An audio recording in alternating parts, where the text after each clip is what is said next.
नमस्कार दोस्तों, स्वागत है आपका अपने ज्योतिष यूट्यूब चैनल भविष्य आपका में। मैं हूं एस्ट्रोलॉजर पंडित आलोक वाजपेयी। अब हम निरंतर मिलते रहेंगे ज्योतिष के एक नए प्रसंग के साथ। हम जानेंगे कि 12 राशियां, 27 नक्षत्र और 9 ग्रह हमारे जीवन में किस प्रकार प्रभाव डालते हैं। दोस्तों, आपने देखा होगा कि यदि कोई आप किसी रास्ते से आप गुजर रहे हैं और आपको पहले से ही कोई इस बारे में सूचित कर दे कि 10 मिनट के बाद अगले 3 घंटे के लिए सड़क में जाम मिलेगा, तो शायद आप अपना प्रोग्राम पोस्टपोन कर दें या उस डायरेक्शन की तरफ ना जाएं। इसी प्रकार यदि कोई व्यक्ति आपको ये पहले से ही सूचित कर दे कि आज का दिन अगर आप ना निकलें तो ठीक रहेगा क्योंकि आपके एरिया में माहौल ठीक नहीं है, तो आप अपने ज़रूरी काम अगले दिन के लिए टाल देते हैं। इसी प्रकार ज्योतिष भी आपको सचेत करने का कार्य करता है। इसमें जैसे कोई हार्ट सर्जन है, वो किसी की हार्ट सर्जरी तो कर सकता है लेकिन उसको हार्ट अटैक होने से नहीं रोक सकता। इसी प्रकार ज्योतिष आपके होने वाली घटनाओं के बारे में आपको सचेत कर सकती है, लेकिन आपका भाग्य नहीं बदल सकती। अगर ज्योतिष के हाथ में भाग्य बदलने की क्षमता हो तो हर ज्योतिषी अपनी लॉटरी पहले खुद ही निकाल ले। उम्मीद है कि आपको इस संशय का समाधान मिल गया होगा कि ज्योतिष हमारी किस प्रकार से मदद करता है। अब हम बात करते हैं 9 ग्रहों की। अब ये 9 ग्रह क्या होते हैं? सबसे बड़ा ग्रह है सूर्य। सूर्य आत्मा का कारक है, पिता का कारक है, सरकार का कारक है, सूर्य अथॉरिटी का कारक है, सूर्य पोजीशन का कारक है। सूर्य से बड़ा कोई नहीं है। यानी जहाँ सूर्य आ गया वहाँ बाकी सारे ग्रह धीमे पड़ जाते हैं, या उनकी सूर्य जिस राशि में बैठ जाता है उस राशि के स्वामी को वक्री होना पड़ जाता है। वक्री का मतलब जैसे कोई व्यक्ति अगर जिस समय कोई पीएम का रूट निकल रहा होता है तो उस समय सारे रास्ते ब्लॉक कर दिए जाते हैं। इसी प्रकार सूर्य एक तरीके का पीएम है, हेड ऑफ स्टेट है, सूर्य अथॉरिटी है, सूर्य पावर है। तो अगर आपको किसी व्यक्ति का स्टेटस, उसकी पावर, उसकी आत्मिक शक्ति, उसका पिता का स्थान या उसके पिता का स्टेटस जानना है तो उसके लिए उसका सूर्य देखना अवश्यंभावी हो जाता है। जिन लोगों की कुंडली में सूर्य अच्छा नहीं है, कम डिग्री का है या नीच राशि का है या अपने शत्रु भाव में है, सूर्य पद प्रतिष्ठा का भी कारक होता है, तो उनको इन सभी संबंधित क्षेत्रों में समस्याएं आती रहती हैं। दूसरा ग्रह है जी चंद्र। चंद्र मन का कारक है। मन से बड़ा कोई नहीं है। जिस व्यक्ति का मन पर नियंत्रण हो गया, समझ लीजिए उसके लिए बड़ी से बड़ी समस्या भी उसको छोटी लगेगी। हमारे ऋषि मनीषी शुरू से ही मन को नियंत्रित करने के उपायों पर फोकस करते रहे हैं, या जो हमारे ध्यान पद्धति है या जो तपस्या पद्धति है, ये भी मन को केंद्रित करने के संबंध में ही होती है। तीसरा ग्रह है चंद्रमा। से माता का पता लगता है, चंद्रमा से मन का पता लगता है, चंद्रमा से भूमि, वाहन, आपकी प्रॉपर्टी, इन सब चीज़ों को बेसिक एजुकेशन जो बच्चा पैदा होने के बाद शुरू के 5-6 सालों में अपनी माता से ग्रहण करता है, बेसिक सेंस, वो चंद्रमा से देखी जाती है। तो जिस व्यक्ति की कुंडली में चंद्रमा दुर्बल होगा उसको उसके माता का स्वास्थ्य प्रभावित होगा, या उसको जीवन में अपने बेसिक सुखों में हमेशा दिक्कत आएगी। मूलभूत सुखों में उसको प्राप्त करने में शुरू से ही दिक्कत आएगी। उसका बचपन संघर्ष में बीतेगा। तीसरा ग्रह होता है जी बुध। बुध कम्युनिकेशन का कारक है, वार्तालाप का कारक है, आपके तर्क वितर्क की शक्ति का कारक है। तो जिस व्यक्ति को तर्क वितर्क बड़े अच्छे ढंग से प्रस्तुत करना आता है, वो जीवन में एक अपने सामने वाले के ऊपर एक अच्छा प्रभाव स्थापित करने में सक्षम हो जाता है। सो जिस कुंडली में बुध है, बुध व्यापार का कारक है, बुध कमीशन का कारक है, बुध चंद्रमा का शत्रु है, और बुध अगर चंद्रमा के साथ आ जाए तो व्यक्ति के मन पे नेगेटिव इम्पैक्ट या नेगेटिव प्रभाव अवश्य डालता है। इसी प्रकार बुध अगर चंद्रमा के साथ आ जाए तो व्यक्ति की वाणी में कोई ना कोई समस्या अवश्य आ जाएगी।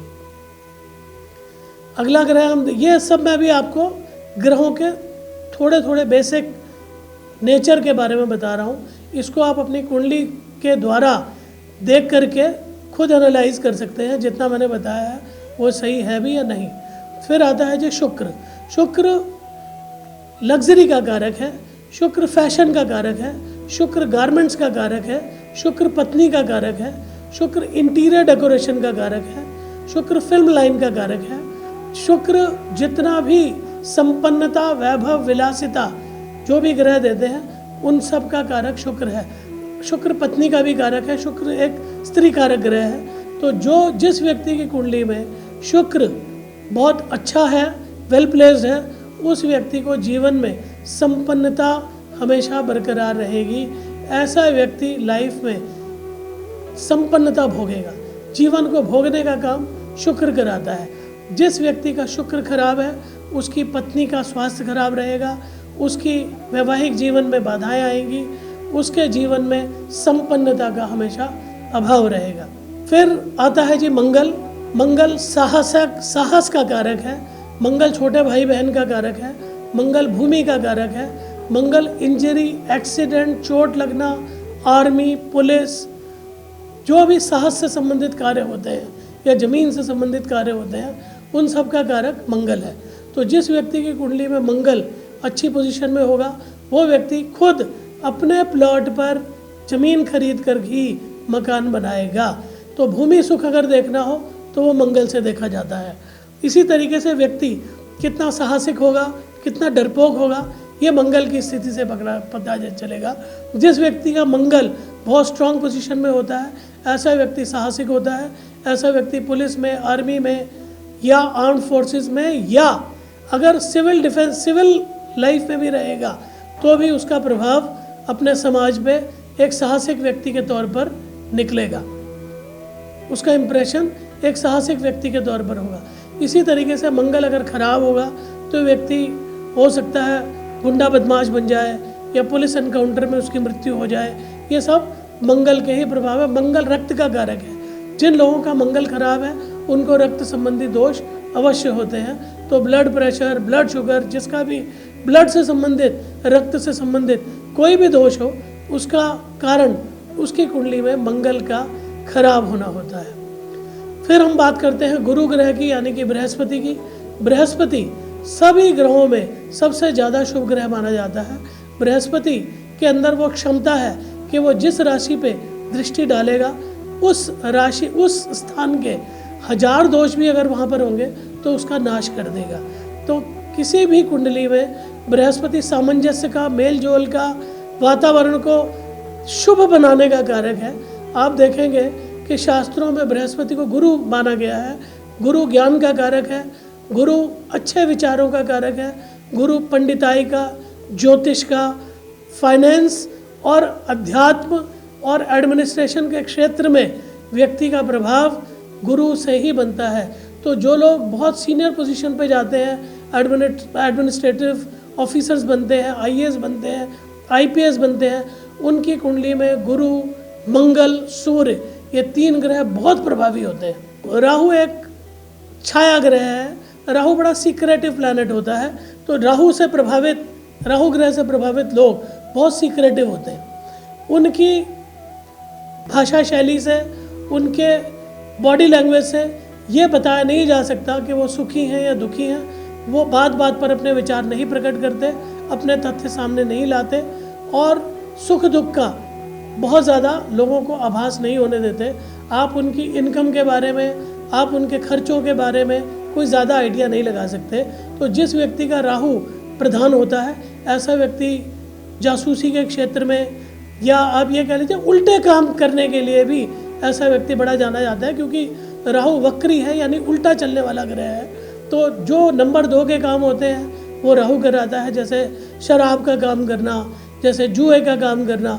जिस व्यक्ति का राहु बहुत स्ट्रांग है कुंडली में, वो जुआ, सट्टा, शराब इस लाइन में बहुत कामयाब हो सकता है। इसी प्रकार राहु उल्टा चलने वाला ग्रह हिस्ट्री का कारक है। तो ऐसा व्यक्ति पास्ट से बहुत ज़्यादा कनेक्टेड रहेगा, अपने भूतकाल को हमेशा अपने माइंड में लेके चलेगा। और राहु एक छाया ग्रह है, जिस ग्रह में बैठ जाता है, जिस राशि में, उसी के स्वामी की तरह नकल करता है। तो यानी राहु वाले लोग नकल करने में बहुत तेज होते हैं। केतु भी एक छाया ग्रह है राहु की तरह ही, और वो भी जिस राशि में बैठ जाता है उसी राशि का रूप ले लेता है और उसी की तरह बिहेव करता है। लेकिन केतु एक पाप ग्रह है और वो वैक्यूम लाइफ में, जब कभी भी व्यक्ति को लगेगा खालीपन का एहसास होगा, जब कभी व्यक्ति को लगेगा कि अब उसके जीवन में डिटैचमेंट का कारक है केतु जिस व्यक्ति का प्रभावी होगा वो सन्यास की तरफ जाएगा। लेकिन अगर यही केतु खराब है तो वो क्राइम की तरफ भी जा सकता है। राहु जो है वो शरीर के ऊपरी हिस्से को प्रभावित करता है, केतु शरीर के नीचे के हिस्से को प्रभावित करता है। तो ये मूलभूत से ग्रहों का मोटा मोटा सिद्धांत है। और हमें किसी भी ग्रह की धारणा, किसी भी ग्रह के बारे में धारणा एकदम से नहीं बना लेनी चाहिए, क्योंकि हमें सब कुछ देखना होता है कि ये किस राशि में बैठा है और इसको कौन से ग्रह देख रहे हैं, क्योंकि ग्रहों की दृष्टि भी वो बहुत ज़्यादा प्रभाव डालती है। जैसे मैंने आपको बताया था, गुरु ग्रह की दृष्टि सबसे शुभ मानी जाती है। गुरु ग्रह जिस घर पे भी दृष्टि डालेगा उस घर को बहुत अच्छा कर देगा, उसके दुष्प्रभावों को बहुत अच्छा कर देगा।